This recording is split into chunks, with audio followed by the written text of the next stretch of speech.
ஒரு கோவில்ல ஆன்மீக சொற்பொழிவு நடந்துகிட்டு இருக்குது. ஒரு பெரியவர் பேசிக்கிட்டு இருக்கார். கடவுளை பத்தியும் சொர்க்கத்தை பத்தியும் மனுஷனை பத்தியும் அவர் விவரமா பேசுறார்.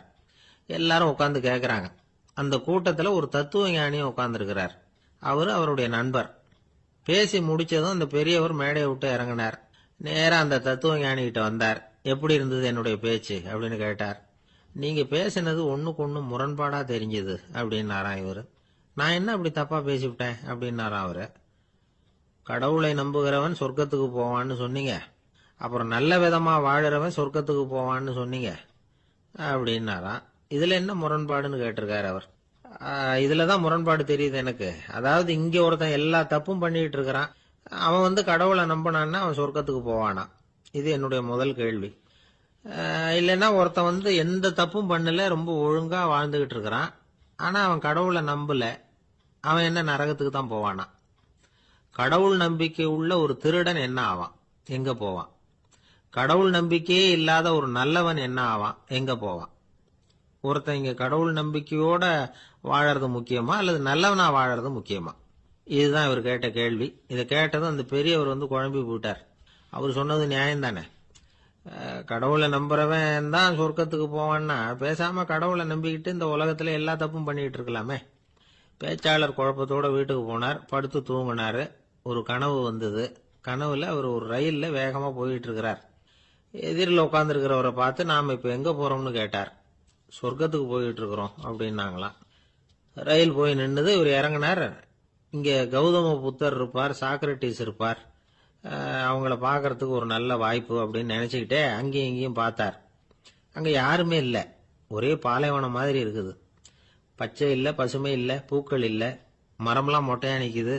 எலும்பும் தோலுமா சில முனிவர்கள் அங்கேயும் இங்கேயுமா உட்கார்ந்துருக்கிறாங்க.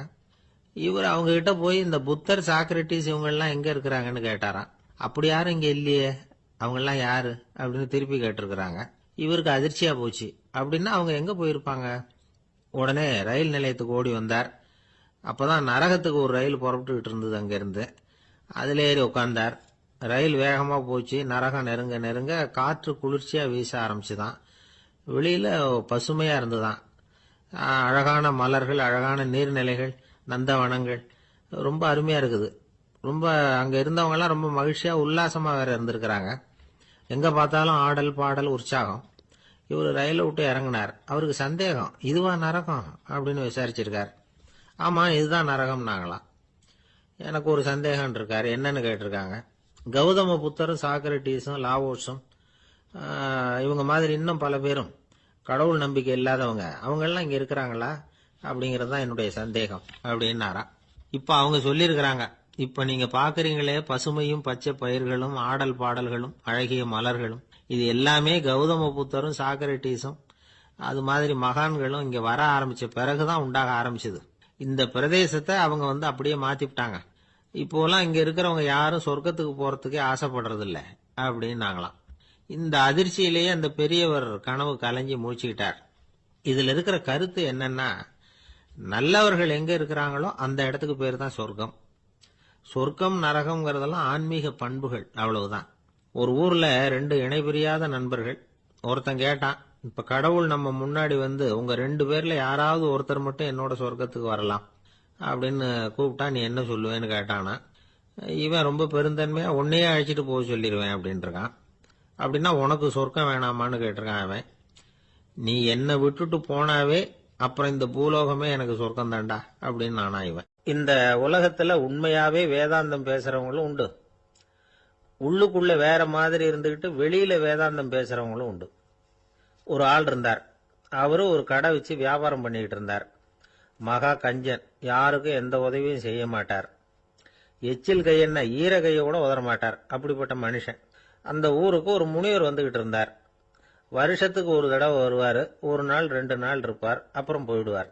அந்த முனிவர் வர்றப்போலாம் இந்த ஆள் எழுந்திருச்சு ஓடி போய் அவரை வரவேற்பான். ரொம்ப பெரிய வேதாந்தி மாதிரி அவர்கிட்ட பேசிக்கிட்டு இருப்பான். காயமே இது பொய், வெறும் காற்றடைத்த பையும்மா, தர்மம் தலைகாக்கும்மா. பணம் என்ன சார் பணம், இன்னைக்கு ஒருத்தன் கையில இருக்கும், நாளைக்கு ஒருத்தன் கையில இருக்கும், எல்லாம் மாயம். எனக்கு தான் இன்னமும் இந்த சம்சார பந்தத்திலிருந்து விடுபடுறதுக்கு நேரம் வரலேம்பா. அந்த முனிவரும் இந்த ஆள் இப்படி சொல்றதை கேட்ட உடனே ஏப்பா அப்படி சொல்ற? இப்ப கூட நீ சரின்னு சொல்லு, உனக்கு தீட்சை கொடுத்து இதுல இருந்து விடுபடுற ஞானத்தை போதிக்கிறேன் பார். உடனே அந்த ஆள் என்ன சொல்லுவான் தெரியுமா? ஐயோ சாமி, இப்போ அது எப்படிங்க முடியும்? பிள்ளைங்கள்லாம் சின்ன சிறுசுங்க, அதுகளுக்கெல்லாம் ஒரு கல்யாணம் காட்சின்னு செஞ்சு கடமையை முடிச்சுட்டா நீங்க சொல்றபடி செஞ்சு விடலாமா. சரி, இன்னும் முனிவர் போயிடுவார். அடுத்த வருஷம் வருவார். இவன் வழக்கம் போல வேதாந்தம் பேசுவான். சரி, தீட்சை கொடுக்குறேன் வா அம்பார். பேரம் பேத்திய பார்க்கணும், கோர்ட்ல கேஸ் ஒன்று இருக்கு, அது முடியணும் அப்படின்னு தயங்க ஆரம்பிச்சிருவான்.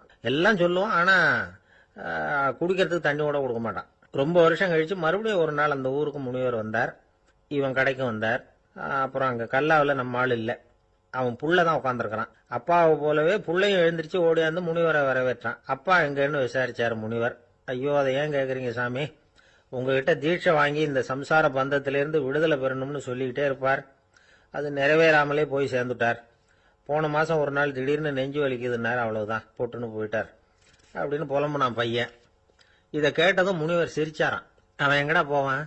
உன் அப்ப எங்கேயும் போகல, இதோ வாழை ஆட்டிக்கிட்டு உன் காலடியிலே இருந்துகிட்டு இருக்கான் பார் அப்படின்னு சொல்லி அங்க நின்றுகிட்டு இருந்த ஒரு நாயை சுட்டி காட்டினாராம். என்ன சாமி சொல்றீங்க அப்படின்னு ஆச்சரியமா கேட்டிருக்கான் பையன். உடனே முனிவர் அந்த நாயோட தலையில ஒரு தட்டு தட்டி பேசுறா அப்படின்னாராம். உடனே அந்த நாய் வேதாந்தம் பேச ஆரம்பிச்சுட்டுதான். காயமே இது போய் வெறும் காற்றடைத்த பைய அப்படின்னு தான். முனிவர் சொன்னார், அடே இப்பவும் ஒன்னும் கெட்டு போல, நீ விரும்புனா சொல்லு, உனக்கு தீட்சை கொடுத்து என் பின்னாடியே அழைச்சிட்டு போயிடுறேன், அங்க அழைச்சிட்டு போய் உனக்கு ஞானத்தை போதிக்கிறேன், வர்றியா அப்படின்னு கேட்டிருக்காரு. உடனே அந்த நாய் சொல்லிச்சான், ஐயோ அதை ஏன் கேக்குறீங்க சாமி, நான் உண்ணாம தின்னாம ஏராளமான சொத்து சேர்த்து வச்சுட்டேன். என் பிள்ளைங்க அதோட பெருமை தெரியாம ராத்திரி நேரம்லாம் கதவை திறந்து போட்டுட்டு தூங்கிடுவாங்க. அதனால இப்படி நாயா பிறந்து ராத்திரி பகலா சுத்தி சுத்தி காவல் காத்துட்டு கிடக்கிறேன். இப்ப எப்படி சாமி வர முடியும் அப்படின்னு கேட்டுதான். அறியாமையிலேயே சுகம் கண்டு இப்படி இருக்கிற ஆளுங்களுக்கு எப்படி விடுதலை கிடைக்கும், எப்ப விடுதலை கிடைக்கும் அப்படின்னு கேட்கிறார் தசாவதானி, திருக்குறள் பேர் ராமையா. அவர் கேட்கறது நியாயம் தானே. இந்த காலத்து பையன் ஒருத்தன் அப்பா கிட்ட சொன்னான், அப்பா இன்னைக்கு நான் ₹1 மிச்சப்படுத்தி விட்டேன் அப்படின்னு நானும். அப்படியா, என்னடா பண்ணேன்னு கேட்டிருக்காரு அப்பா. டவுன் பஸ்ல ஏறாம அது பின்னாடியே ஓடியாந்தேன், ₹1 மிச்சம் தானே அப்படின்றான். அட பாவி, ஒரு ஆட்டோ பின்னாடி ஓடியாந்துருந்தா ₹10 மிச்சமாயிருக்குமே, வேஸ்ட் பண்ணிட்டியே அப்படின்னாராம் அந்த அப்பா. பிரிட்டிஷ் ஆட்சி நடந்துகிட்டு இருந்த காலம் 1920களின் கடைசி. அப்போ நடந்த ஒரு உண்மை நிகழ்ச்சி இது. ஒரு கல்யாண மாப்பிள்ளை ரயில்ல இறங்க போறார். அவரை வரவேற்க ஒரு ராஜ குடும்பமே காத்துக்கிட்டு இருக்குது. மங்களூர்ல இருந்து இறங்குற அந்த மாப்பிள்ளை யார் தெரியுமா? ஒரு நாய். உண்மைதான், அந்த நாய்க்கு தான் கல்யாணம். சுதேசி சமஸ்தானத்து மன்னர்கள்ல ஒருத்தர் ஜூனாகட் மகாராஜா. அவரோட வளர்ப்பு நாய் ரோஷனாரா. அதுக்கு கல்யாணம் பண்ணி வைக்கணும்னு ஆசைப்பட்டார். மாப்பிள்ளை தேடினார். மங்களூர் மகாராஜாவோட வளர்ப்பு நாய் ஒன்னு இருந்தது, பேரு பாபி. இது ரெண்டுக்கும் கல்யாணம் நடத்த முடிவு பண்ணார். திருமணத்துக்கு வேண்டிய எல்லா ஏற்பாடுகளையும் பண்ணுங்க அப்படின்னு உத்தரவு போட்டார். ஆயிரக்கணக்கான அழைப்புதழ்கள், பல சமஸ்தான மன்னர்கள், ஜமீன்தார்கள், பிரிட்டிஷ் அதிகாரிகள், பெரிய பணக்காரங்க, இப்படி நிறைய பேருக்கு அழைப்புதழ்கள் அனுப்பி வச்சாங்க. பத்திரிகையை பார்த்தவங்க எல்லாம் திகைச்சு போயிட்டாங்களாம். இருந்தாலும் என்ன பண்றது, ராஜாவே அழைக்கிறார், போகாம இருக்க முடியுமா? அந்த சமயத்துல நாட்டின் கவர்னர் ஜெனரலா இருந்தவர் இர்வின் பிரபு, அவருக்கும் ஒரு பத்திரிகை போயிருக்குது. வாங்கி பார்த்ததும் அவருக்கு பயங்கர எரிச்சல். உடனே குப்பை தொட்டியில போட்டுட்டாராம்.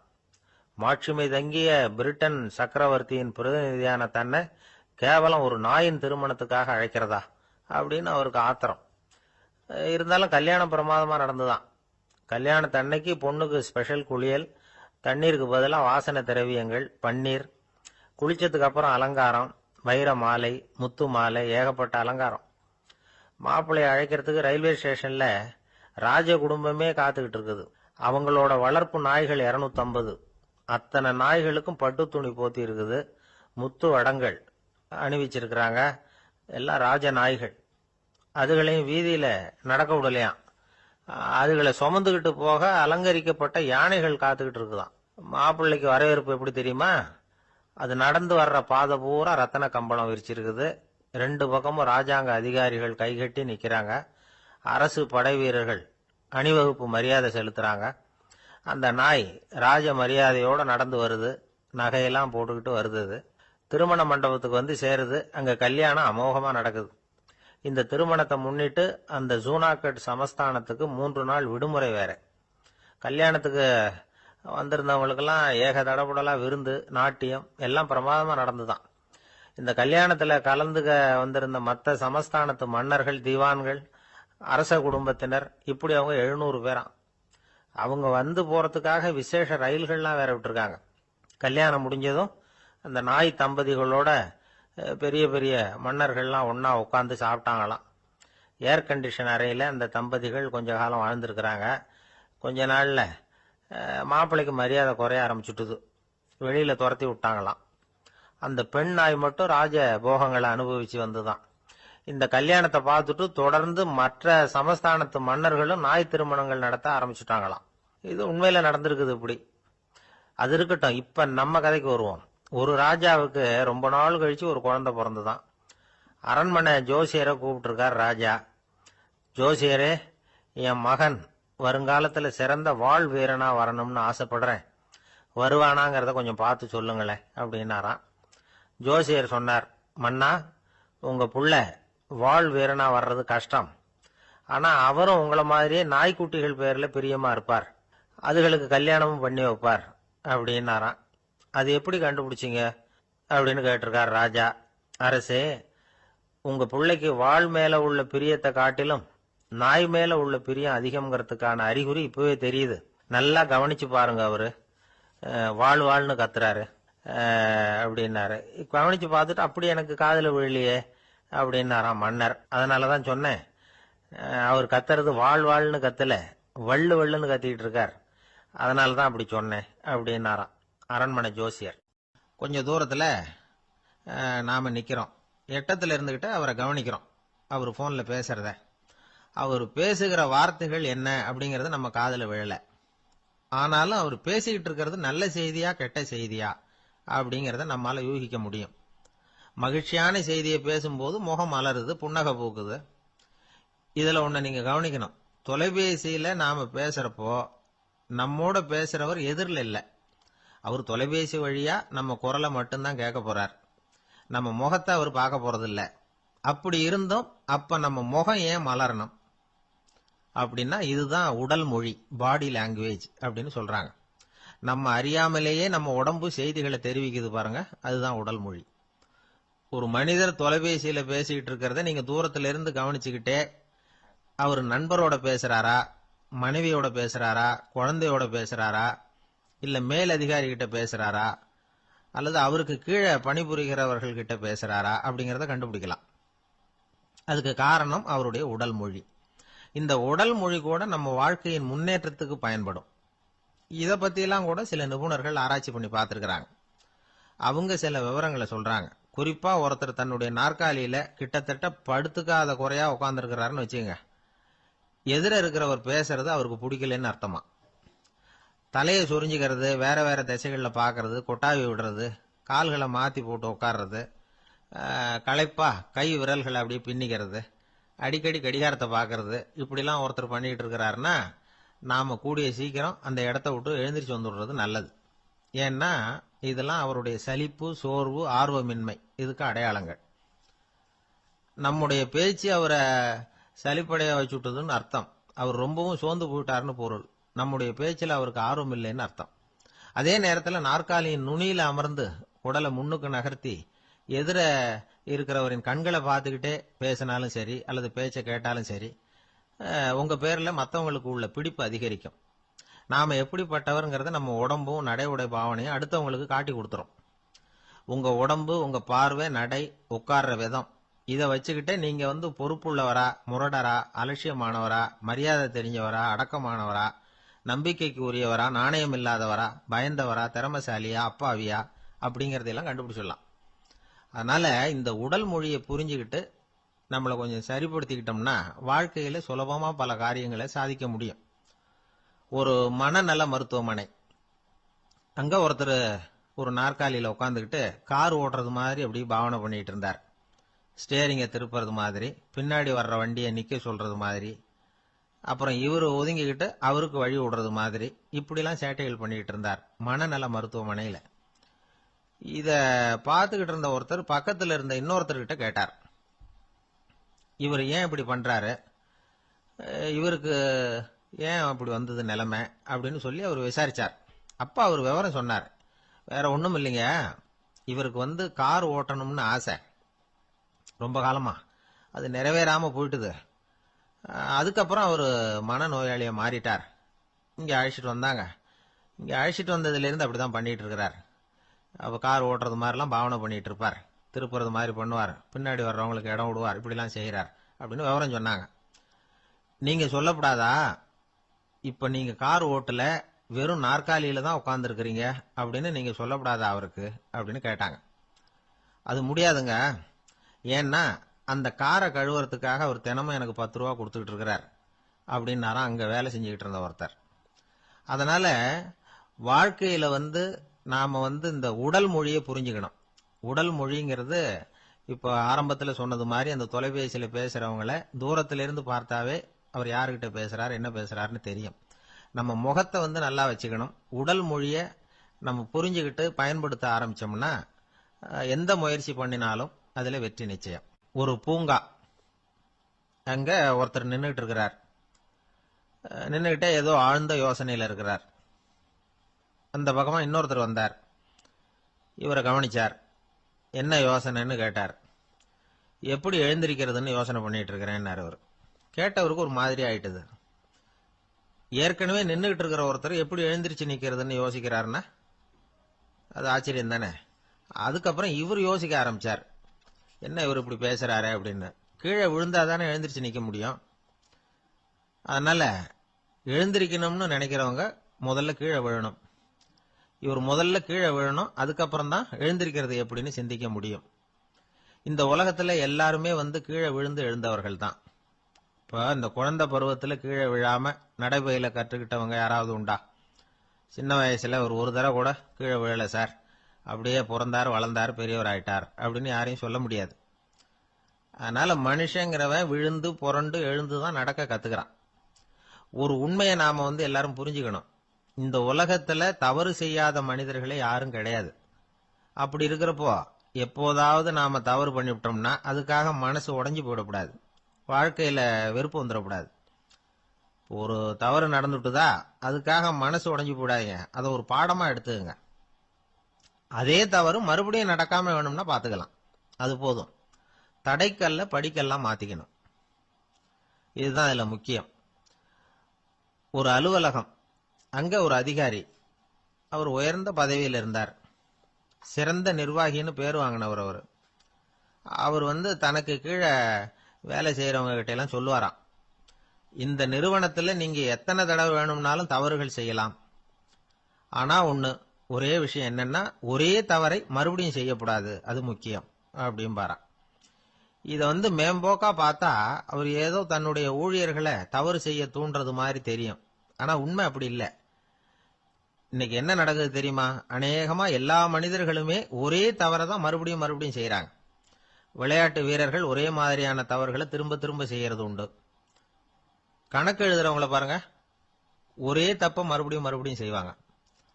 அலுவலகம் வருகிறவர்களை கவனிங்க, ஒரு நாள் தாமதமா வந்தா பரவாயில்ல, தினமும் தாமதமா வருவாங்க. இது மாதிரி செய்த தவறையே திரும்ப திரும்ப செய்யறதுக்கு என்ன காரணம் அப்படின்னா சோம்பல், ஞாபக மறதி, கவனக்குறைவு, தன்னுடைய திறமை பேர்ல அளவுக்கு மீறிய நம்பிக்கை, இப்படி இதுல ஏதாவது ஒரு காரணமா இருக்கலாம் அப்படிங்கிறாங்க இது பற்றி ஆய்வு செய்கிற வல்லுநர்கள். ஒரு தடவை செஞ்ச தவிர மறுபடியும் செய்யறது இல்லைன்னு முடிவு செஞ்சுக்கிட்டு அதை செயல்படுத்த கத்துக்கணும், அது போதும், வாழ்க்கை வெற்றிகரமா அமையும் அப்படிங்கிறாங்க அந்த அனுபவசாலிகள்.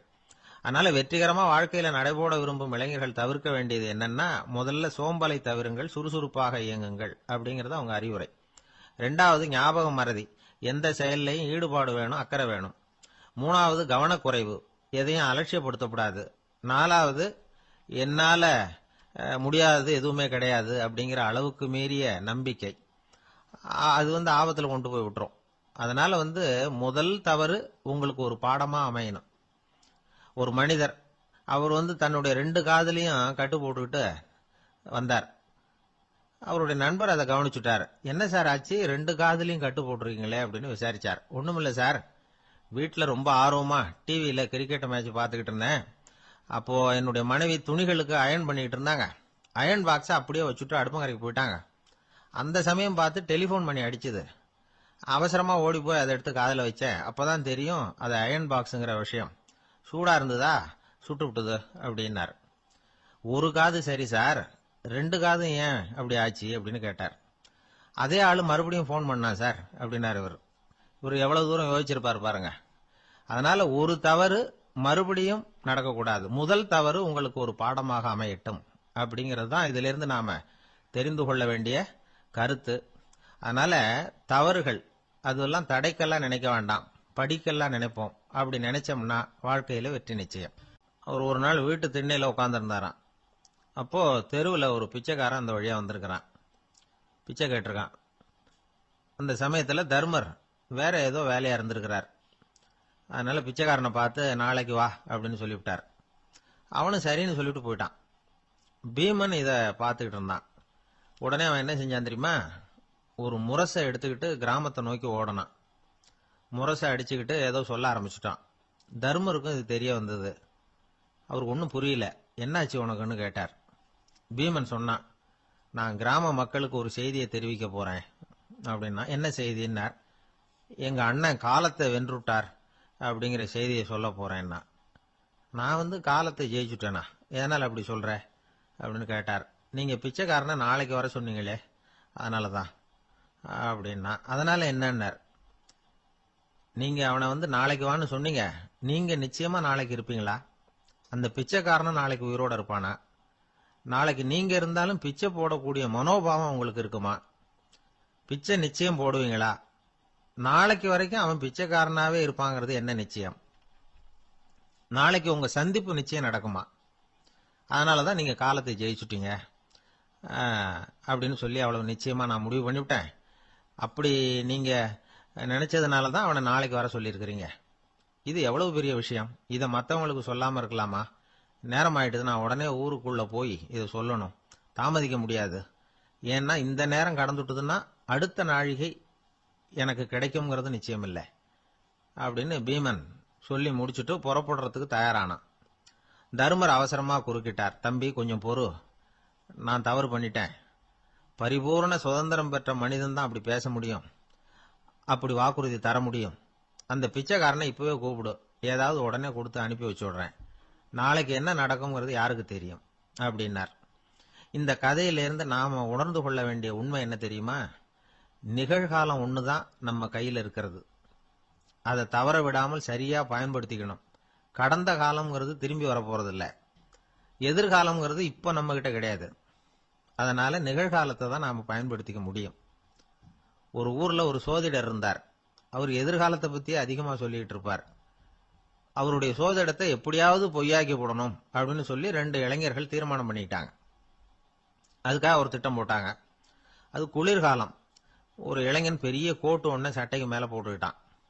அந்த மேல் கோட்டுக்குள்ள ஒரு புறாவை மறைச்சு வச்சுக்கிட்டான். 2 பேரும் அந்த சோதிடர் வீட்டுக்கு போறாங்க. அவரை பார்த்தாங்க. இத பாருங்க, இந்த கோட்டுக்குள்ள ஒரு புறாவை மறைச்சு வச்சிருக்கிறோம். அந்த புறா இப்ப உயிரோட இருக்கா, இறந்து போச்சா, இதை நீங்க சொல்லணும். சரியா சொல்லிவிட்டா உங்க ஜோசியத்தை நம்புறோம் அப்படின்னாங்க. இவங்க மனசுக்குள்ள என்ன திட்டம்னா, புறா உயிரோட இருக்குன்னு அவர் சொல்லிவிட்டாருன்னா அப்படியே கையால் அமைக்க அதை கொண்டுவிட வேண்டியது. புறா உயிரோட இல்லைன்னு சொல்லிவிட்டாருன்னா அப்படியே உயிரோடு எடுத்து காட்டிவிட வேண்டியது. இதுதான் அந்த இளைஞர்களோட திட்டம். அவர் என்ன பதில் சொன்னாலும் அவர் சொல்றது பொய்ன்னு நிரூபணம் பண்ணிவிடலாம்ல. இதுதான் அவங்க நம்பிக்கை. இந்த சோதிடர் எல்லா வகையிலையும் தப்பிக்க முடியாதுன்னு அவங்க நம்பினாங்க. ஆனா அந்த சோதிடர் சொன்ன பதில் இவங்களை திகைக்க வச்சுட்டுது. அவர் என்ன சொன்னார் தெரியுமா? உங்க கோட்டுக்குள்ள இருக்கிற புறா உயிரோட இருக்கா செத்து போச்சா அப்படின்னு தானே கேக்குறீங்க. அது உங்க கையில இருக்கு. அது சாகவும் இல்லை, உயிரோடவும் இல்லை. அந்த பறவையின் வாழ்வும் சாவும் உங்க கையில தான் இருக்குன்னார். இவங்க தோல்வியை ஒத்துக்கிட்டாங்க. இந்த கதையை நமக்கு ஒரு உண்மையை உணர்த்துது. இன்றைய இளைஞர்கள் எதிர்காலம்ங்கிற பறவையை தங்களுக்குள்ள வச்சிருக்கிறாங்க. அந்த பறவையின் வாழ்வும் தாழ்வும் அவங்க கையில தான் இருக்கு. நமது வாழ்க்கைங்கிறது நமது கையில. நாம நல்லா இருக்கிறதும் இல்லாம போறதும் நாம தான் காரணம். ஒரு மருத்துவமனை படுக்கையில கிடந்த நோயாளி சொன்னார், டாக்டர் என்னோட வாழ்வும் சாவும் உங்க கையில தான் இருக்கு, ஏன்னா இப்ப எனக்கு ஆபரேஷன் பண்ண போறது நீங்க அப்படின்னாரு. பயப்படாதீங்க, எல்லாம் நாங்க பாத்துக்கிறோம்னாரு டாக்டர். அதுக்குள்ள டாக்டர், நான் இது வரைக்கும் ஆஸ்பத்திரி பக்கமே வைத்தியத்துக்குன்னு வந்ததில்லை, இதுதான் எனக்கு முதல் ஆபரேஷன், அதுதான் பயமா இருக்குன்னார் நோயாளி. டாக்டர் சொன்னார், எனக்கும் இதுதான் முதல் ஆபரேஷன், அதுக்காக நான் என்ன பயப்படுறேன்னா பாருங்க, தைரியமா இருங்கன்னார். அதனால நம்ம வாழ்க்கையை நாம தான் தீர்மானிக்கணும். அப்படி அதை தீர்மானிக்கிற பக்குவம் நமக்கு வந்துட்டதுன்னா வாழ்க்கையில வெற்றி நிச்சயம். ஒரு பெரிய காடு, அந்த காட்டுக்கு மத்தியில ஒரு ஆசிரமம். அங்க ஒரு முனிவர் இருந்தார். பல இடங்கள்ல இருந்து வர்ற குழந்தைகளுக்கு அவர் பாடம் சொல்லி கொடுத்துக்கிட்டு இருக்கிறார். ஏழை பணக்காரர் அப்படிங்கிற வித்தியாசம்லாம் கிடையாதுங்க. எல்லாரும் அவர்கிட்ட தங்கள் பிள்ளைகளை அனுப்பி வச்சாங்க. மன்னர்களுடைய பிள்ளைங்க கூட அங்க அவர்கிட்ட தான் படிக்கிறதுக்கு வருவாங்க. ஆனா அந்த முனிவரை பொறுத்த வரைக்கும் எல்லா பிள்ளைங்களும் ஒண்ணுதான். இது யார் வீட்டு பிள்ளைன்னு எல்லாம் பார்க்க மாட்டார், எல்லாரும் சமம். மாணவர்கள்லாம் அங்கேயே மாச கணக்குல வருஷ கணக்குல தங்கி இருந்து பாடம் கத்துக்கிட்டு போறது வழக்கம். அவரா பார்த்து போன்னு சொல்ற வரைக்கும் அங்கேயே இருக்கணும், படிக்கணும். குருகுல வாசம். ஒரு சமயம் ஒரு ராஜகுமாரனும் அவர்கிட்ட படிச்சுக்கிட்டு இருந்தான். அவனுக்கு ஒரு 15 வயசு இருக்கும். சில வருஷம் கழிச்சு இந்த முனிவர் தன்கிட்ட இருக்கிற மாணவர்களுக்கெல்லாம் பரீட்சை வச்சார். அவங்களுடைய அறிவு முதிர்ச்சியை கணிக்கிறதுக்காக பல சோதனைகள்லாம் வச்சார். ஒவ்வொருத்தரா பார்த்து, இனிமே நீங்க உங்க வீட்டுக்கு போகலாம் அப்படின்னு சொல்லி அனுப்பி வச்சுக்கிட்டு இருக்கிறார். எல்லாரும் போயிட்டாங்க. கடைசியா மிஞ்சி இருந்தது ஒரே ஒரு மாணவன். அவனை மட்டும் வீட்டுக்கு அனுப்பல. யார் அந்த பையன் தெரியுமா? அவன்தான் அந்த ராஜகுமாரன். ராஜகுமாரனுடைய தந்தைக்கு, அதுதான் இந்த ராஜாவுக்கு, அங்க வயசு ஏறிக்கிட்டே போகுது. என்ன இது, படிக்க போன பையன் இன்னும் திரும்பி வரலையே அப்படின்னு நினைச்சார். வந்துட்டா சீக்கிரமா அவனுக்கு பட்டம் கட்டிவிட்டு நாம விலகிக்கலாமே அப்படின்னு நினைச்சாரு. கல்யாணம் வேற பண்ணி பார்க்கணும் பையனுக்கு. ஆனா பையன் வர்ற வழியை காணும். ராஜா பார்த்தார். சரி, நேர்லயே போய் என்னன்னு தெரிஞ்சுட்டு வந்துருவோம் அப்படின்னு காட்டுக்கு புறப்பட்டார். அங்க போய் முனிவரை பார்த்தார். முனிவர் இவரை அன்பா வரவேற்று உட்கார வச்சார். அதுக்கப்புறம் ராஜா மெதுவா, எல்லாரையும் வீட்டுக்கு அனுப்பி வச்சுட்டீங்களாமே, ஏன் பிள்ளைய மட்டும் அப்படின்னு சொல்லி மெதுவா இழுத்தார். முனிவர் இதுக்கு உடனே பதில் சொல்லல. ராஜாவை கூப்பிட்டுட்டு போய் விருந்தினர் குடிசையில தங்க வச்சார். அதுக்கப்புறம் சொன்னார், உங்க மகன் எல்லா பாடங்கள்லயும் முதல் இடம் வாங்கியிருக்கான். இப்படி முதலாவதா வர்ற மாணவனுக்கு நாங்க இன்னொரு தேர்வு வைக்கிறது வழக்கம். அதுலயும் அவன் முதலாவதா வந்துட்டான்னா அவன் ஒரு பெரிய வித்வான் அப்படிங்கிற கௌரவத்தை அடைஞ்சிருவான் அப்படின்னார். அதாவது முனிவர் அப்படி சொல்றார். அப்படி சொல்லிவிட்டு போயிட்டார் அவர். ராஜா அங்கேயே தங்கிட்டார். ராத்திரி படுத்து தூங்கினார். காலையில எழுந்திருச்சு அந்த குடிசைக்கு வெளியில வந்தார் பல்லு விளக்கறதுக்காக. அந்த சமயத்துல தூரத்துல ஒருத்தன் ஒரு கையில கோடாலியை வச்சுக்கிட்டு தலையில ஒரு பெரிய விறகு கட்டை சுமந்துக்கிட்டு வந்துகிட்டு இருக்கிறது மாதிரி தெரிஞ்சது. யாராவது விறகு வெட்டியா இருக்கும் அப்படின்னு நினைச்சார் ராஜா. கிட்ட வந்ததும் உத்து பாக்குறாரு. பார்த்தா அது தன்னோட புள்ள. திகைச்சு போயிட்டார். என்ன இது, ஒரு ராஜகுமாரனை கூட இது மாதிரி வேலையெல்லாம் செய்ய சொல்றாங்களே அப்படின்னு நினைச்சார். ராஜகுமாரன் விறகு கட்டை கொண்டுகிட்டு போய் கொல்லை பக்கம் வச்சான். அந்த சமயம் முனிவர் அங்க வந்தார். என்ன மகனே, விறகு வெட்டிட்டு வந்துட்டியா? சரி, இப்போ ஒரு துடைப்பத்தை எடுத்துக்கோ, விருந்தினர் குடிசையின் வாசல் பக்கத்தை கூட்டி பெருக்கி சுத்தம் பண்ணு போ அப்படின்னார். அப்படியே செய்யறேன் குருவே அப்படின்னு சொல்லிவிட்டு போனான். சுத்தம் பண்ண ஆரம்பிச்சுட்டான். ராஜா பார்த்தார் இத. உடனே ஓடியாந்தார். மகனே, என்ன காரியம் பண்ற? தொடப்பத்தை கீழே போடுனார். இப்ப அந்த ராஜகுமாரன் சொல்றான், தந்தையே, இது என்னுடைய குருதேவரோட உத்தரவு. இங்க நான் ஒரு மாணவன். இங்க அரசனும் ஒண்ணுதான், ஆண்டியும் ஒண்ணுதான். குருதேவர் சொல்றத மறுக்காம செய்யறது தான் எங்க கடமை அப்படின்னா. இந்த சமயம் முனிவர் அங்க வந்தார். இவனை முதுகுல தட்டி கொடுத்தார். அப்புறம் ராஜா கிட்ட சொன்னார், அரசே, உங்க புள்ள எங்க கடைசி தேர்வுலையும் வெற்றி பெற்றுட்டான். பணிவுதான் மாணவர்களின் மிக உயர்ந்த குணம். குருநாதர் சொல்றது மனசுக்கு பிடிக்கலன்னா கூட மறுக்காம செய்யணும். அப்படி செய்யறதுனால எதை செய்யலாம் எதை செய்யக்கூடாது அப்படிங்கிற விவேகம் அவங்களுக்கு வந்துடும். செய்யக்கூடாதத கூட பெரியவங்க சொல்லிவிட்டா செஞ்சுதான் ஆகணும் அப்படிங்கிற பணிவு அவங்களுக்கு வந்துடும். இந்த குணம் வந்துட்டுதுன்னா அவங்க எத்தனை கடினமான வேலையா இருந்தா கூட ரொம்ப சுலபமா செஞ்சு முடிச்சிருவாங்க. தூக்கத்திலேயும் அப்புறம் துக்கத்திலேயும் தோண்டு போட மாட்டாங்க. இந்த பணிவும் விவேகமும் அவங்க கிட்ட மன உறுதியை ஏற்படுத்தும். அந்த உறுதி உங்க பையனுக்கு வந்தாச்சு. இனிமே அவனை நீங்க அழைச்சிட்டு போகலாம். அவன் நிச்சயமா பேரும் புகழும் பெறுவான் அப்படின்னாரு. ராஜா அவரை பார்த்து, குருதேவா, புரிஞ்சுக்கிட்டேன், என்னை மன்னிக்கணும் அப்படின்னாரு. அதுக்கப்புறம் மகனை அழைச்சிக்கிட்டு நாட்டுக்கு திரும்பி வந்துட்டார். இந்த கதைய இன்று ஒரு தகவல்ல சொல்லுங்க சார். உங்க நிகழ்ச்சியில் சொல்லுங்க சார் அப்படின்னு சொல்லி மாணவர்கள் கேட்டா பணிவா இருக்கிறது எப்படி அப்படிங்கறத புரிஞ்சுக்குவாங்க அப்படின்னு சொன்னார் ஒருத்தர். சரி சொல்லுவோம், அதுக்கு முன்னாடி நேர்லயே ஒரு பையன்கிட்ட சொல்லி பார்க்கலாமே அப்படின்னு தோணுச்சு. உடனே ஒரு பையனை கூப்பிட்டோம். ஏன்பா உங்க வாத்தியார் உனக்கு இது மாதிரி ஒரு பரீட்சை வச்சா என்ன பண்ணுவேன் அப்படின்னு கேட்டோம். நானும் அப்படிதான் சார் நடந்துக்குவேன், விறகு வெட்டுவேன், தொடப்பத்தினால கூட்டி சுத்தம் பண்ணுவேன், உடனே செஞ்சு முடிச்சிருவேன் சார் அப்படின்னா. பலே பரவாயில்லையே அப்படின்னோம். ஆமா சார், அப்படி செஞ்சாதானே வீட்டுக்கு அனுப்புவார், இல்லைன்னா இன்னொரு வருஷம் இங்கேயே இருந்து படின்னு சொல்லி விடுவாரு, அதனால அப்படி செய்வேன் அப்படிங்கிறான் அந்த பையன். குருகுல வாசம் செஞ்சு படிக்கணும். ஆசிரியருங்கிறவர் ஆசிரமத்தில் இருப்பார். அங்க போய் அவருக்கு தொண்டுகள் செய்யணும். துணிகள்லாம் துவைச்சி போடணும். தூங்கும்போது காலை பிடிச்சி விடணும். புழுக்கமா இருந்தா விசிறி மட்டை எடுத்து விசிறணும். அப்படியே அப்பப்போ அவர் சொல்லிக் கொடுக்குற பாடத்தையும் கத்துக்கணும். அவர் சொல்லிக் கொடுக்குற பாடங்களை ஓலைச்சுவடிகளில் எழுதிக்கணும். இதுதான் குருகுல வாசம்ங்கிறது. இப்ப மாதிரிலாம் கிடையாது. ஆக குருகுல வாசம்ங்கிறது மனசையும் பண்படுத்தும், அறிவையும் பண்படுத்தும். அப்படி ஒரு பயிற்சி அது. அந்த காலத்துல பஞ்சபாண்டவர்கள் ஒரு குருகுலத்துல படிக்க போனாங்களாம். ஏற்கனவே அங்க ஒரு 15 பேர் இருந்திருக்கிறாங்க. இவங்களையும் சேர்த்து மொத்தம் 20 பேர். எல்லாரும் ரொம்ப ஆர்வத்தோடு அங்க தங்கி படிச்சுக்கிட்டு இருக்கிறாங்க. 2 வருஷம் ஓடி போச்சு. எல்லாரும் ஊருக்கு திரும்ப வேண்டிய நேரம். ஆசிரியர் ஒவ்வொருத்தரா கூப்பிட்டார். இது வரைக்கும் என்ன கத்துக்கிட்ட அப்படின்னு கேட்டார். அவங்க தாங்கள் எழுதி வச்சிருந்ததை சொன்னாங்க, கத்துக்கிட்டதை சொன்னாங்க. அங்க படிக்க வந்தவங்க எல்லாருமே புத்திசாலிகள். அது மட்டும் இல்ல, பல பேர் அரச குடும்பத்தை சேர்ந்தவங்க, இளவரசர்களாக வேற இருக்கிறவங்க. அதனால அவங்க கிட்ட அபாரமான கல்வி அறிவை எதிர்பார்த்தார். ஒருத்தன் வந்தான், தான் எழுதி வச்சிருந்த சரித்திர பாடம் பூராவையும் படிச்சு காட்டினான். இன்னொருத்தன் வந்தான், தான் எழுதி வச்சிருந்த பூகோள பாடம் பூராவையும் படிச்சு காட்டினான். இப்படி ஒவ்வொருத்தரா வந்து அவங்க படிச்சது என்னங்கிறத படிச்சு காட்டிவிட்டு போனாங்க. கடைசியா தர்மர் வந்தார். பேசாம நிக்கிறார். தன் கையில் இருந்த ஓலைச்சுவடி கேட்டா அவர் பிரிக்கவே இல்லை. ஆசிரியர் இவர்கிட்ட தான் அதிகமா எதிர்பார்த்தார். ஆனா இவரோ பேசாம நின்றுட்டு இருக்கிறார். நீ என்ன கத்துக்கிட்ட சொல்லு, ஓலைச்சுவடியை பிரிச்சு படினார் அந்த முனிவர். தர்மர் அசையவே இல்லை.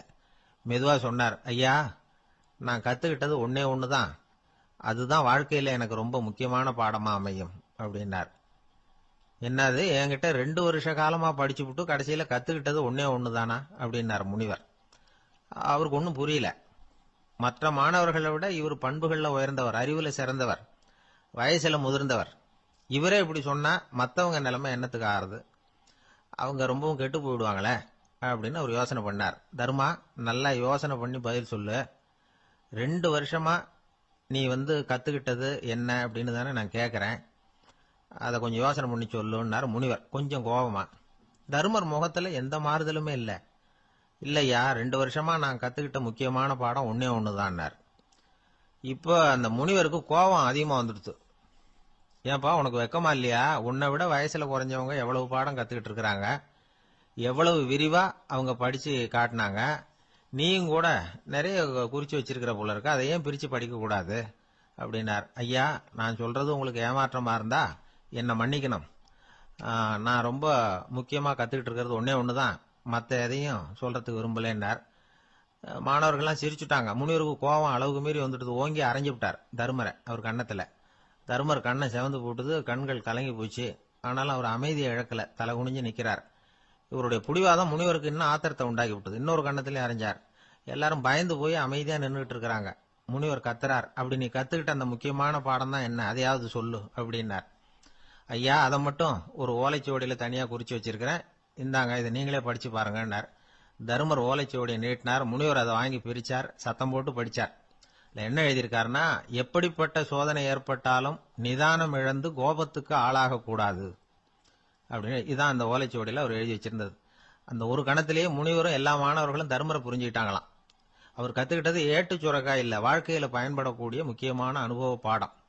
முனிவர் கண்கள்ல கண்ணீர். தர்மர் அன்போட கட்டி தழுவிக்கிட்டார். அப்புறம் சொன்னார், தர்மா என்னை மன்னிச்சிரு, நீ மாணவன் இல்ல ஆசிரியன், நான் இதுவரைக்கும் தெரிஞ்சுக்காத அனுபவ பாடத்தை நீ இப்ப எனக்கு கத்து கொடுத்துட்ட அப்படின்னு சொன்னாராம். அதனால நிதானம் தவறக்கூடாதுங்கிறது ரொம்ப முக்கியமான ஒரு செய்தி. ஒரு ஆசிரியர் மாணவனை ஒரு கண்ணத்துல ஓங்கி அரைஞ்சுட்டார். இவன் நிதானம் தவறல, அமைதியா நின்றுகிட்டு இருந்தான். அவர் ஒரு தடவை அரைஞ்சதும் எப்படி உன்னால நிதானம் தவறாம இருக்க முடிஞ்சுது அப்படின்னு கேட்டாங்க நண்பர்கள். அவன் சொன்னான், நான் நிதானம் தவறி இருந்தா எங்க வாத்தியார் இன்னொரு கண்ணத்திலையும் அரைஞ்சிருப்பார். அது அதை விட பலமா இருக்கும். அதனாலதான் நான் அப்படி இருந்தேன் அப்படின்னு நானா. ஆக நாம தெரிந்து கொள்ள வேண்டியது வாழ்க்கையில நிதானம் தவறாமல் இருக்க வேண்டும். அதுதான் வெற்றியின் ரகசியம். வாழ்க்கையில ரொம்பவும் அடிபட்டு அல்லல் போட்டுக்கிட்டு இருக்கிற ஒருத்தர் வந்தார். மனசு ரொம்பவும் நொந்து போய் பேசினார். இந்த உலகத்துல மனுஷனா பிறந்ததை விட மாடா பிறந்திருக்கலாம் சார் அப்படின்னார். திடீர்னு வந்து என்கிட்ட இப்படி சொன்னா அதுக்கு நான் என்னங்க பண்ண முடியும் அப்படின்னேன். உங்ககிட்ட வரணும்னு தோணுச்சு, அதனால வந்தேன் அப்படின்னார். சரிங்க, இப்படி ஒரு யோசனை வந்ததுக்கு என்ன காரணம் அப்படின்னு சொல்லி அவர்கிட்ட கேட்டேன். அதுக்கு அவர் சொன்னார், என் பையனுக்கு வேலை தேடுறேன் கிடைக்கல, பொண்ணுக்கு மாப்பிள்ளை தேடுறேன் கிடைக்கல, வீடு கட்டுறதுக்கு கடன் கேட்கறேன் கிடைக்கல. மாடா பிறந்திருந்தா இது மாதிரி கவலையெல்லாம் கிடையாதுல்ல, பேசாம வைக்கோலை தின்னுகிட்ட அசை போட்டுக்கிட்டே கடந்து விடலாமே அப்படின்னாரு அலட்சியமா. அதுக்கப்புறம் தான் அவர் சொன்ன கருத்தை நானும் கொஞ்சம் அசை போட ஆரம்பிச்சேன் மனசுக்குள்ள. இப்போ இயற்கையை பொறுத்த வரைக்கும் அது நாம எல்லாரும் மகிழ்ச்சியா வாழணும் அப்படின்னு தான் விரும்புது. விலங்குகள், பறவைகள், தாவரங்கள், அப்புறம் மற்ற உயிரினங்கள் எல்லாமும் நல்லபடியா இருக்கணும் அப்படிங்கிறது தான் இயற்கையோட விருப்பம். அதுல ஒன்றும் சந்தேகம் இல்லை. இயற்கையோட அமைப்பை கொஞ்சம் கவனிச்சு பார்த்தா அதை நாம நல்லா புரிஞ்சுக்கலாம். இருந்தாலும் இந்த ஆள் சொன்னதை கேட்ட பிறகுதான் ஒரு முக்கியமான வேறுபாடு புரிஞ்சுது. அதாவது இந்த உலகத்துல உள்ள முக்கியமான பிரச்சனைகள் 6. அந்த 6 பிரச்சனைகளும் ஆடு மாடுகளுக்கு கிடையாது, மரம் செடி கொடிகளுக்கு கிடையாது. ஆனா மனுஷன் அந்த 6 பிரச்சனைகளையும் சந்திக்க வேண்டியிருக்கு. சரி, அந்த 6 பிரச்சனைகள் என்னென்ன தெரியுமா?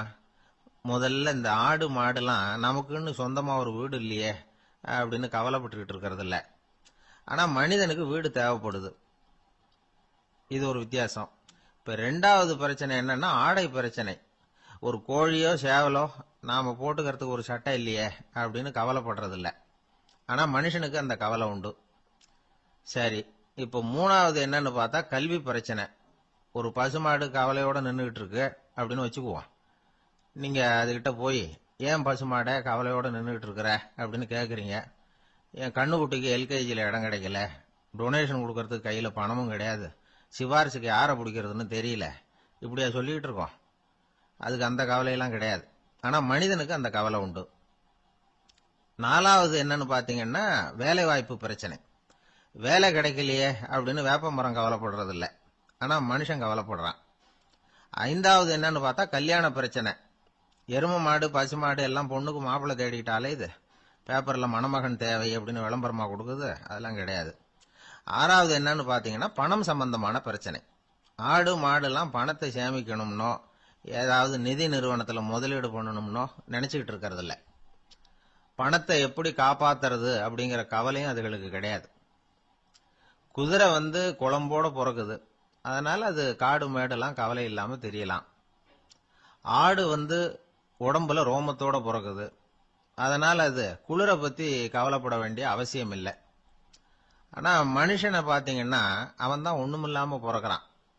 ஏன் இந்த பாகுபாடு அப்படின்னு கேட்டா இத பத்தி கொஞ்சம் சிந்திச்சு பார்க்கணும். அதாவது இந்த சந்தேகத்தை ஒரு பெரியவர்கிட்டையும் கேட்டேன். அவரு சொன்னார் இதுக்கு பதில். அவரு இதே கேள்வியை இயற்கை கிட்ட கேட்டாராம்.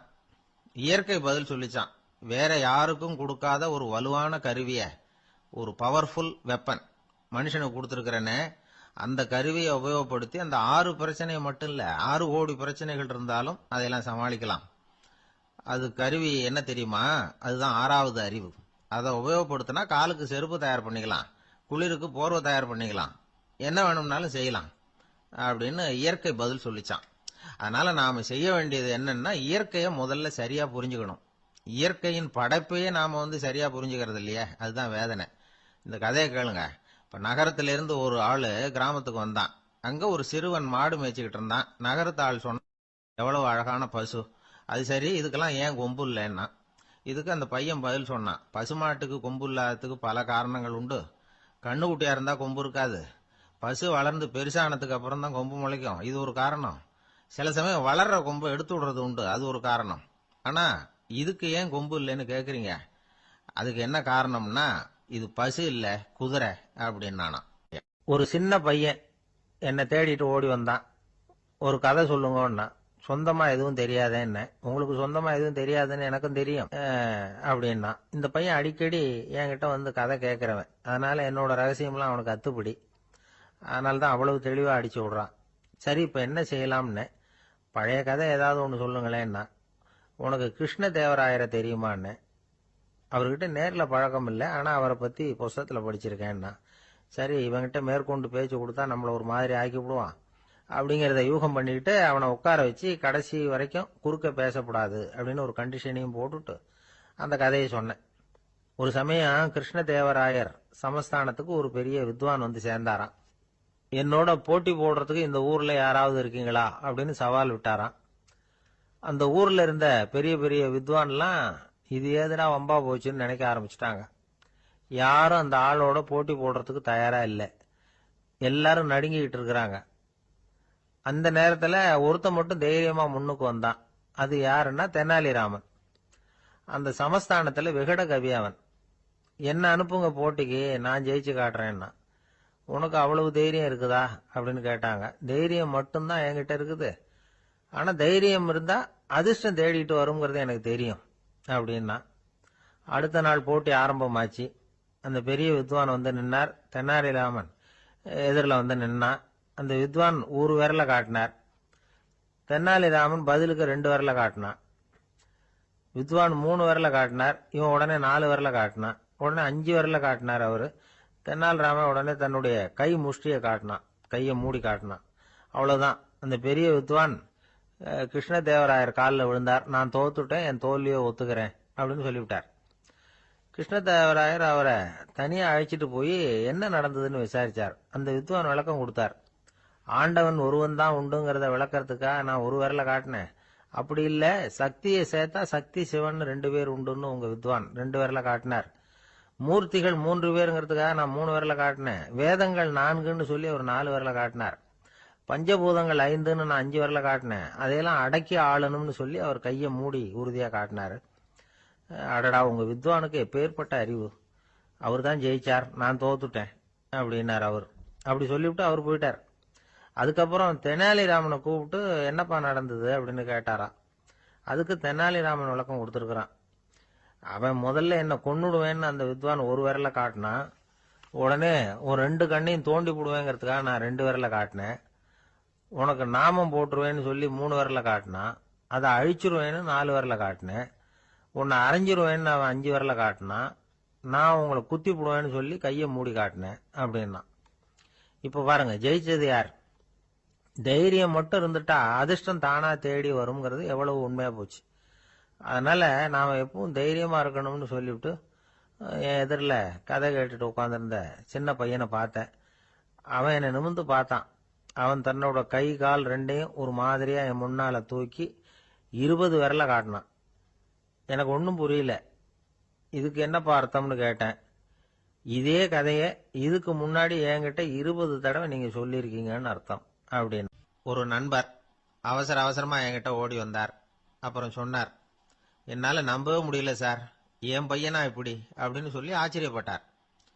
உங்க பையன் அப்படி என்னதான் செஞ்சுட்டான்னு கேட்டேன். என்னால முடியாத ஒரு காரியத்தை அவன் சுலபமா செஞ்சுட்டான் சார் அப்படின்னார். அது என்ன, உங்களால முடியாத காரியத்தை அவன் செஞ்சுட்டாங்கிறீங்க, அது என்ன காரியம்னு தான் சொல்லுங்களேன். என்ன, 5ஆம் வகுப்புல ஒரே தடவையில பாஸ் ஆயிட்டான் சார், அதாவது ஒரே அட்டம்ப்ட்ல பாஸ் ஆயிருக்கிறான் அப்படின்னார். மூச்சு வாங்க. கஷ்டப்பட்டு பரீட்சை எழுதினவன் அவன், இவருக்கு மூச்சு வாங்குது. நம்மால செய்ய முடியாத ஒரு காரியத்தை இன்னொருத்தர் செய்யும் போது அது நமக்கு ஆச்சரியமா தெரியுது. இப்ப சர்க்கஸ் பாக்குறோம், அங்க ஒருத்தர் அந்த இடத்துல தொங்குறார். அதை பாக்குறப்போ அது நமக்கு ஆச்சரியமா தெரியுது. ஏன்னா அது மாதிரி அந்த இடத்துல தொங்குறதுங்கிறது நம்மால முடியாத காரியம். நம்மால முடியாத ஒன்ன அடுத்த ஒருத்தர் ரொம்ப சுலபமா செய்யறப்போ நாம மருள்வது இயற்கை. இதைத்தான் தொல்காப்பியம் மருட்கை அப்படின்னு சொல்லுது. இந்த வியப்பு இருக்குதே, இது 4 வகையில ஏற்படுதான். அதையும் தொல்காப்பியம் தான் சொல்லுது. அது என்ன 4 வகை அப்படின்னா, முதல் வகை எப்படின்னா புதுமையான அரிய செயல்களை செய்வது.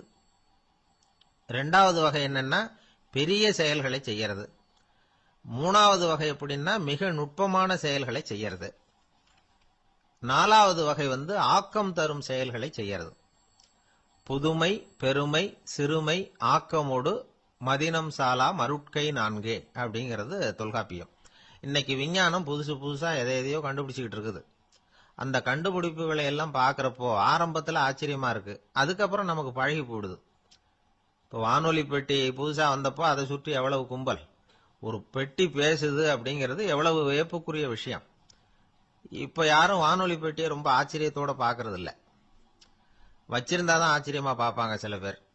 இந்த காலத்துல இப்படி வச்சிருக்கிறாரேன்னு சொல்லி மாறா அதை அலட்சியமாவும் பார்க்க ஆரம்பிச்சுட்டாங்க. மதினம் சாலா மருட்கை அப்படின்னு ஒரு சொற்றொடர் வருது பாருங்க, அதுல கருத்தாழம் உண்டு. எதை பத்தியும் போதுமான அளவு புரிஞ்சிக்காதப்போ ஒருத்தர் ஆச்சரியப்படுறார், புரிஞ்சுகிட்டதுக்கு அப்புறம் ஆச்சரியம் மறைஞ்சு போடுது. மிக நுட்பமான செயல்களும் நம்மளை ஆச்சரியப்பட வைக்குது. ஒரு அரிசியில ஒரு திருக்குறள் எழுதி காட்டுறாங்க, ஒரு முட்டை ஓட்டுக்குள்ள ஓவியம் தீட்டி காட்டுறாங்க. கருங்கல் சிற்பங்கள்ல எவ்வளவு நுட்பமான வேலைப்பாடுகள், அதையெல்லாம் பார்த்து ஆச்சரியப்படுறோம். இது மாதிரியே ஆக்கப்பூர்வமான செயல்களும் நம்மளை வியப்பில் ஆழ்த்தும். குப்பை கூலங்களை கூட வாழ்க்கைக்கு பயன்படுகிற பொருளா மாற்றுகிறவர்கள் இருக்கிறாங்க. அவங்களுடைய செயல் நமக்கு ஆச்சரியத்தை தருது. இடைக்காட்டு சித்தர்னு ஒருத்தர் இருந்தார். அவர் பாடிய மூவடி 30ங்கிற நூல்ல ஒரு பாட்டு வருது. ஆற்றல் பிறர் அறிதலின் ஆகம் கிளர்வு உறுதலின் கற்று அறிபாணர் கெழுமிய கோடலின் தோற்றம் உருகவே போற்றல் சால் வியப்பே. ஒருத்தருடைய ஆற்றல் தெரியாமல் இருந்தது, அவருடைய அரிய செயல்களை பார்க்கும் பொழுது வியப்பா இருந்தது, மனசுக்குள்ள கிளர்ச்சி. பாவலர்கள் இவர்கள் புகழப்பாடி மற்றவர்களும் தெரிந்து கொள்ளுமாறு செய்கிறார்கள்.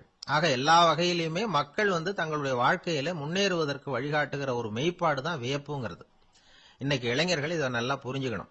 ஆச்சரியப்படுங்கள், ஆச்சரியப்பட வைப்பீர்கள். இந்த காலத்துல நம்ம எப்படி எல்லாமோ ஆச்சரியப்பட வைக்கிற அதிசய மனிதர்கள் இருக்கிறாங்க. ஒரு ஆளை பிடிச்சி ஜெயிலுக்கு கொண்டுட்டு வந்தாங்க.